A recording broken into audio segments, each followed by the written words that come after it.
Hey y'all, it's Amy. I hope you're having a wonderful start to your new year.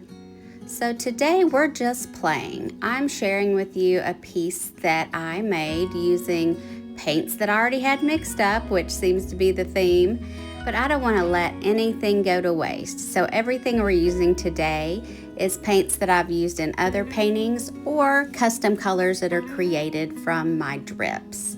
So these base coats I'm laying down are exactly that. They're just mixes of other colors from my drips and scrapes from other paintings. So this is a gorgeous blue here, and that's what I like using the drips because sometimes they mix and make these beautiful colors. So this is a wonderful smoky blue here, and it actually has some metallic mixed in with it, but you can't really tell, but it is very pretty. And then we're going to use a burnt orange as well, and that is mixed from, I think it was ones that I did in the fall using gorgeous oranges and golds. Again, it has a metallic sheen to it. And we're just going to play today. My recipes and colors used will be down there in that description box. I'll try to give you the best, I guess, combination of colors that would get you these colors. Since they are all pre-mixed and custom, but I will do my best to tell you what mixes they are to get the exact colors. And then while you're down there, if you haven't subscribed and you would like to see more, go ahead and do that and give me that thumbs up. I'd really appreciate it. So I have decided I wanted to do a wandering straight pour or jiggle pour, whatever you want to call it. Like I said, we're playing today. So I've got two colors down on the base coat, and then I'm going to take and do the jiggle pour with a layered cup. And that first color I'm putting in there is just some pearlescent white. And now I am adding a custom orange. I believe this is nickel azo gold mixed with copper, and that is this little piggy pigment in burnt Sierra. And this is going to be, I believe, some Pebeo iridescent orange mixed with some quinacridone nickel azo gold, possibly a little copper. And now I'm going in with some leftover cloud mix. Decided I wanted to give the wandering pour just a little puff.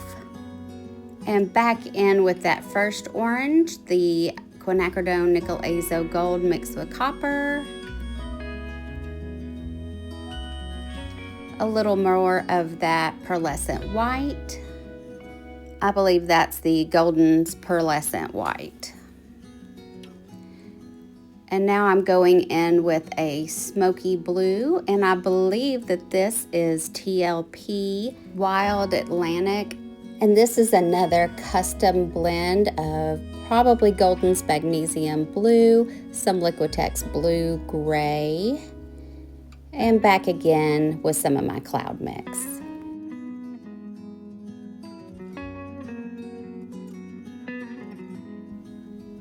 We're going to go in with that TLP Burnt Sierra.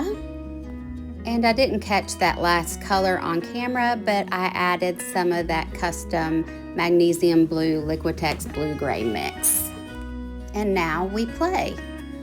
I have to admit that I don't do these very often because I don't feel like I know what I'm doing.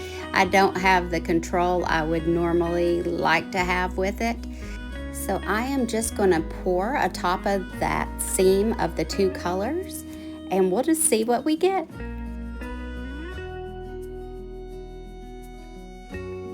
I wanted to pop in here real quick and say that I had planned to do just like a jiggle back and forth motion, but I ended up doing a circular motion. As you can see there, it gives it that curvature, and I just continue that same motion as I'm pouring throughout. And again, I am just playing here. There's really no rhyme or reason to what I'm doing. I decided I did want to cross through that cloud portion to give it just a little more interest and motion.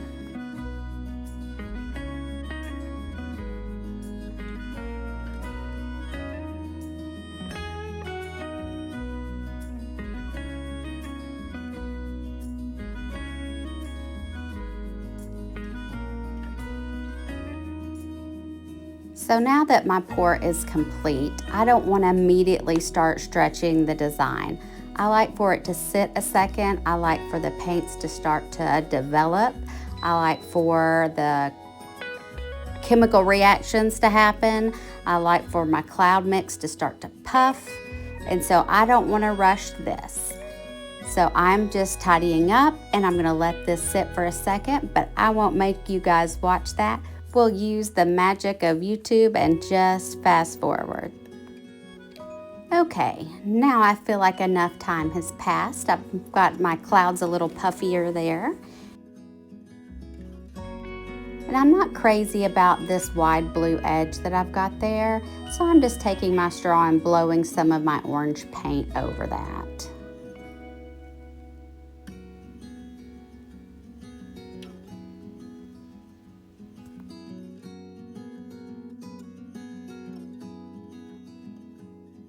Decided I wanted to stretch out my design on a spinner.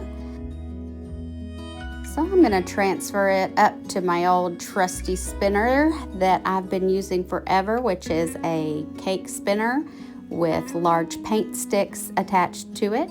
It's not my favorite one. I really like some of my newer ones, but this one was the closest at hand. So as you can see, I spun it to stretch the design. And then I tilted it back to the center a little bit. And I'm really not liking that blue line, so I'm trying to kind of spread out the orange a little bit to see if I can get more of the results I'm looking for.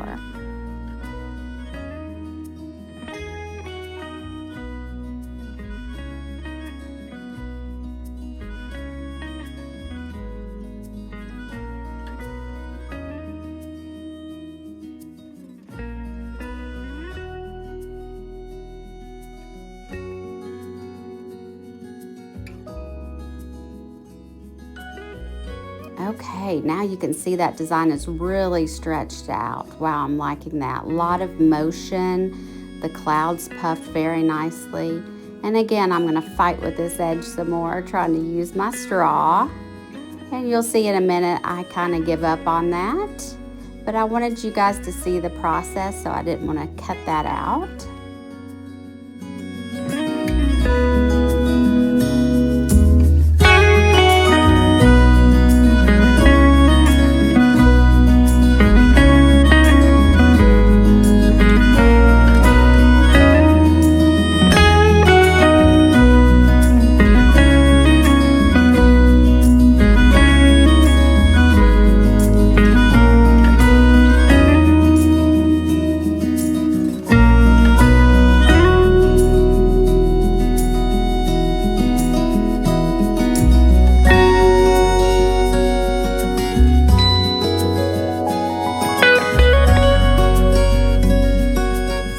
Tell you what I'm doing here. I am scraping this edge off because I want to go back in with just orange paint. And it's hard to tell there, but there was orange over the blue. And so it was kind of making this mottled color, and I really want it to just be orange negative space. So I'm going in and just scraping most of that off, and then I can go back in with just the orange that I want to give it a really solid negative space that's not mottled.